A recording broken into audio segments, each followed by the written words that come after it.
All right, guys. Jameson, Alex here. Today, obviously, we have our new setup studio. I thought you were going to completely pass by the fact that like, and not mention. So if it sounds a little weird, we're working with a new setup, so we're trying to figure that out as well. But yeah, obviously, the big thing today everyone's talking about is the OGL 1.1 stuff. I've actually seen several comments asking us about our opinion, and we have thoughts. Of course we do. Yes. We think on this channel? Sometimes. Usually too much. Yeah, probably. So the biggest issue is people, if you don't understand what the OGL is, essentially what it is a license that lets you make content for D&D that's unofficial, because it's not, from Wizards of the Coast, without getting sued by Wizards of the Coast, essentially is what it is. Because they're allowing people to do homebrew and stuff like that using the base, root, very simplified version of D&D to go off. And primarily it's the rule set, the way the game is played, and the base classes, all the most simplified versions of where you could play if you just picked it up and got Lost Minds of Phandelver starter, the base starter kit thing. That's what you would have access to. It's a very watered down version of D&D essentially. And that goes along with that is the SRD, which is the system reference document, which gives you things you can refer to, such as the fighter class, the warlock class, feats, spells, fireball, stuff like that. Yep. So that's essentially what it is. The problem is they are wanting, allegedly, this is supposedly a leaked document that they got of version 1.1, and they kind of just seems like they're trying to do a major money grab, essentially. I mean, that's the shorthand for it, for sure. Someone who did a really good video on this is D&D Shorts. Yes. It's very well done. We'll put a link to it in the description probably, because it's worth watching just to see all the details, because we're not going to go over the details. We're just going to kind of talk about our thoughts about it and how it will impact us, because if it does stay as is, it will very much impact us.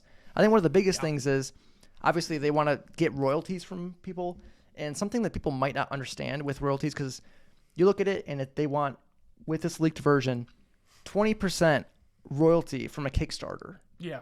And that's gross. Yeah. That's not 20% of profit. That's 20% of the Kickstarter funds raised. Right. Which is probably about how much profit actually is in a Kickstarter. Honestly, after all expenses and everything. It would make your profit down for 0 to 10%. Yeah. So it really acts as a lot of people. So a lot of people are upset. There's lots of people I've seen, if you guys are familiar with Dungeon Coach has stuff that he makes a living off of this. I mean, Matt Colville, MCDM, a lot of these bigger companies, Loot Tavern, Griffin Saddlebag, people we've worked with. Yeah, guys we've worked with, reviewed their content, had nothing but great things to say about their ideas. And we've been fair and given some critiques of some of their individual class design, subclass stuff where we thought could use improvement and things. But as a whole, the quality of materials they're putting out, the variety of them, they're making a living doing this and doing a great job putting staff and they're not just two people that are giving their thoughts, and they've got a whole staff of people that's, that we have full-time jobs. We do this on the side kind of thing. Yes. Both each of us, there are much bigger people than us doing this, and this is their entire way of life, their entire source of income. Right. That's the scary thing for I feel for those people more so than us. Right. Yeah, it's huge. I mean, I feel for me, my biggest thought with this is, I think a lot of the explosion in growth and popularity of D&D, especially with 5th edition, came from, I think, 2 primary sources that came from that. The first would be Critical Role. Yeah, I think played a huge part, because right when 5th edition came out, they were kind of starting. They actually switched over to 5th edition for their show when they started it. Yeah. They converted all their campaign over. And that show took off so much. And there's been so much. I mean, you see it because every time a Critical Role book or content comes out, it gets tons of videos, tons of views, sales are off the charts for that stuff. So even with them doing third-party stuff, I know they did Matt Mercer has done official stuff with Wizards now. Yeah. But I think I did see something saying he was liking some stuff on Twitter that was talking about how this is awful and terrible. So, what's some of the other responses we've seen from people? Because I've tried to, keep up with stuff, and we'll try to keep linked down below in description. I know there's a petition that there's a sign thing on change.org or whatever. We'll have links to that. There's a hashtag on Twitter going around, OpenD&D. Basically try to stop these changes from happening, because it's going to kill a lot of the community side of Dungeons and Dragons. I think the important thing to emphasize is what the worst thing about the way this, again, to our knowledge as of time of recording this, nothing has been officially confirmed. It's all based on a leaked document or sources people have inside Wizards, all that kind of thing. Is that, it says what it says, and it's bad for creators everywhere at all levels, and it really hurts you more the bigger you are, creative wise. There are certain like monetary thresholds you have to hit to get those certain percentage cuts and everything. It's that it leaves this open-endedness to where it can be changed at a moment's notice. So even if certain people were like, you know what, I love doing this so much, I'll sign this anyway. There's nothing to prevent them from changing it down the road. Instead of getting 20% of your $100,000, they can change it to be 60% of your $30,000. They can change those numbers any point in time. And the other worst thing is I've said worst, and now I've said There's worst lots again. of worse things. Yeah, honestly, it's the no good, very bad, and the ugly.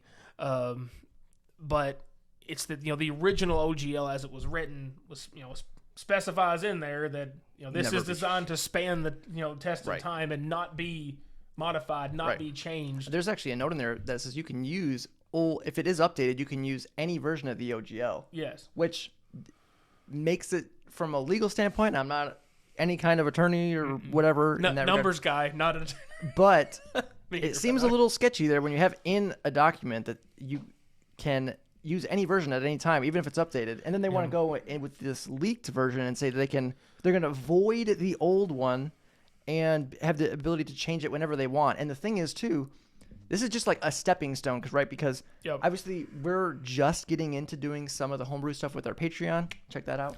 Well, maybe if it lasts, we'll see. Shameless on it. Shameless plug? Maybe slightly shamed. Check out all these creators that we're talking about too, guys. Yeah, without question. But, and not just because we reviewed them here, because anytime you can support smaller people like that, it's always a good thing. And I think one thing too is that they're upset about is a lot of these third-party content creators are putting out better content than Wizards themselves. Yeah. So they want a slice of the pie without any of the work. Correct. Essentially, which from a businessman suit perspective makes sense. But there's also the PR super side greedy of and slimy. There are all sides of business. Yes, there's a finance side of business. The bottom line and all. Everyone knows how everyone loves Blizzard Activision. How they monetize everything. Yeah, exactly. But there's also a whole PR side of things, and this is quickly becoming a ginormous PR stain at the very least. At the very least. And the question is really going to see how much of this, everybody's reaction to it, which again, I'm going to be absolutely shocked if anybody's like, oh yeah, no, this is a good thing, So it's just going to be interesting to see with, the more and more negative reaction and, feedback they get about this, what actually changes is going to be the ultimate question. Because, laying cards on the table, if this OGL thing goes through and it comes through like it is, or there's not significant changes to it, it's going to put a lot of people in some tough decisions about the future of their content, whether it's YouTube or they've got their own websites and Kickstarter as a whole is getting a lot of stuff from D&D based content. Oh yeah, there's so much. There's constant stream basically. Companies from little bitty people to decent size, all the way up to even Kickstarter would notice a huge change in their Matt Colville's and the Steinhardts was one of the biggest Kickstarters ever. Yeah, it's crazy.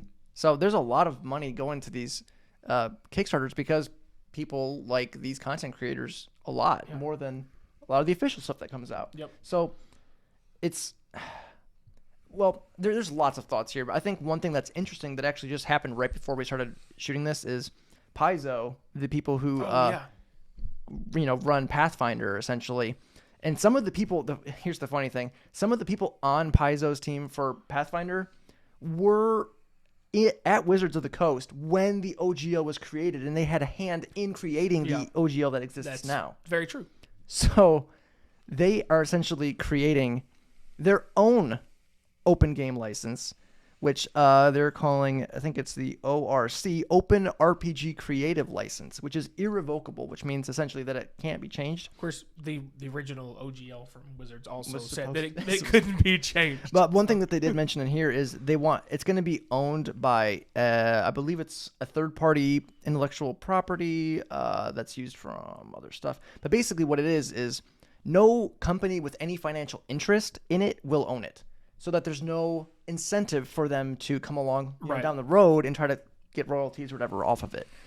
And another thing off of that, because that's one of the biggest things, right, is there was a huge split with, there was D&D 3, 3.5, whatever, and then Pathfinder and stuff. Yeah. And people, you still kind of hear stuff. I mean, you hear stuff about, 3 and 3.5 and Pathfinder a lot. You know what you don't ever really hear much about? 4th edition. D&D 4th edition. Yeah. What happened with that one? I knew where he was going with this. Turns out they became really restrictive with the, content, homebrew stuff with that. So we might potentially be seeing a rehash of history with that. And I think that's something I watched an interview with Matthew Colville talking about it.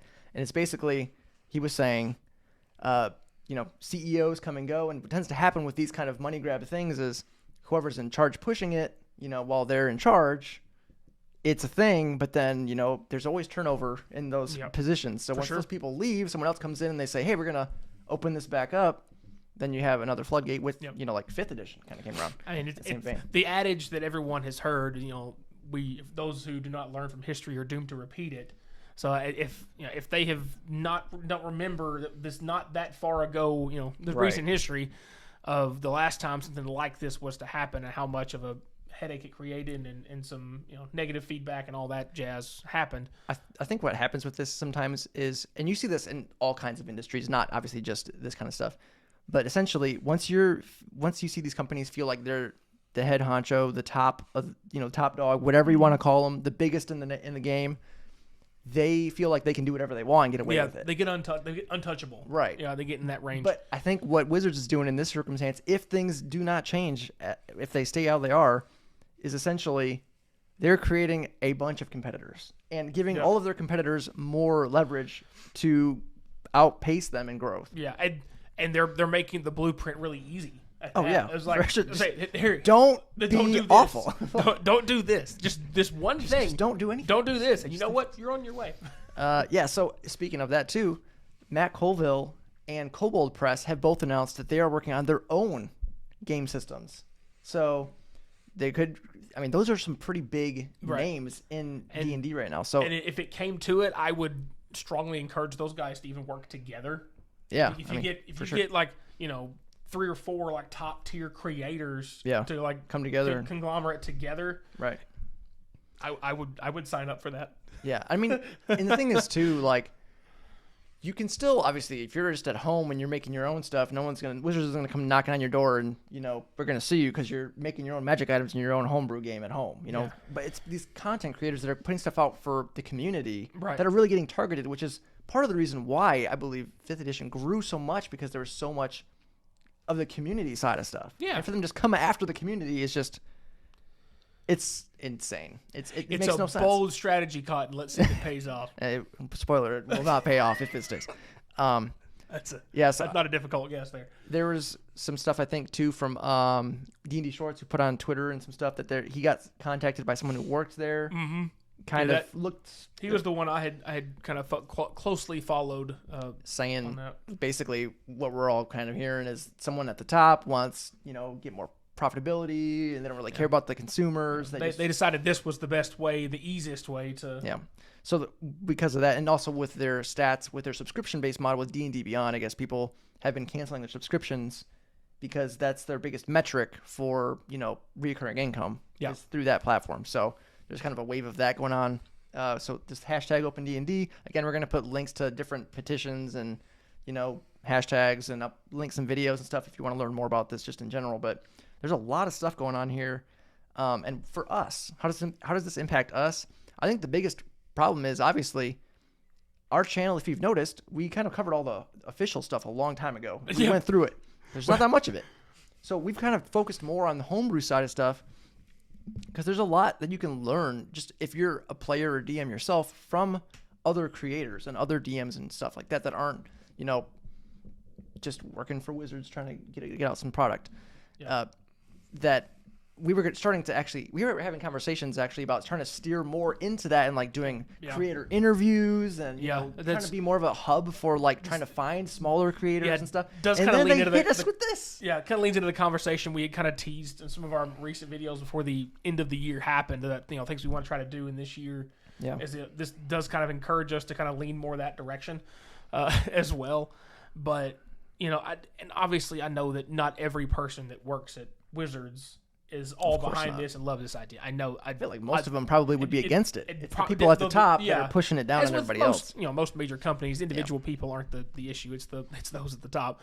But you know, any people you see that want to put your time in, and like what Jameson said earlier, it kind of alluded to. You think at least part of it is stemming from, you know, they're seeing these, especially the bigger name homebrew people, putting out this content that looks really nice. It's really well made. There's creative lore behind it, and it's like, it seems to be, and it makes complete sense that these people who are doing this and succeeding, like whether it's through Kickstarter or something like that, or through their own, you know, other means, that you know that they love doing it, and their passion that they have for it is what's helping them create high quality content. Right. And if you don't love it, and again, I think the people that are working, you know, doing the day-to-day work there probably love what they do. Mm-hmm. But the people at the top making decisions may not love Dungeons and Dragons. No. And that, you know, affects the way they make decisions. Like, they don't have a passion for, you know, the game, the players. Just like a Ready Player One, right? You know. Yeah. Yeah. I mean, dang on. You can fit 97% of the screen with ads without any, you know. Yeah. Anyways. Tangents. Yeah. Probably ought to call her there, because otherwise there's a lot more. If you want to hear more from us about this, we have lots of thoughts. We could probably do an hour podcast on just this topic, honestly, if we're not already halfway there. But yeah, there's a lot of thoughts. It will directly impact us. The biggest fear for me is if they just come around and say, you know, you're a content creator, you might not create your own homebrew content, but you know, talk about it, and we're just going to demonetize you entirely. Yeah, that's possible. So that's on our radar. So we're looking at you know, options to kind of steer through, and you know, where to go and stuff ourselves as well. So if you want to see more options for some different systems, you know, there's Avatar, Last Airbender system. There's, you know, this Matt Colville system, Cobalt Press system. We talked about Shift RPG from Hit Point Press. That's the system they've been working on. There's other options to D&D, guys. There's Pathfinder, there's Warhammer, there's all kinds of stuff. So if you want to learn more about some other options and you don't want to give money to Wizards, because if they decide to go with this, then if that's something that, you know, you guys want to see from us to get our thoughts on it, I'm willing to take the time to learn some other gaming sets to kind of find for sure. All right, guys. Well, thanks for hearing us ramble, and if you want to hear more, let us know. Otherwise, join on these petitions. Let Wizards and Hasbro and all them know what you really think, and support the creators. Absolutely. As always, guys, thanks for watching.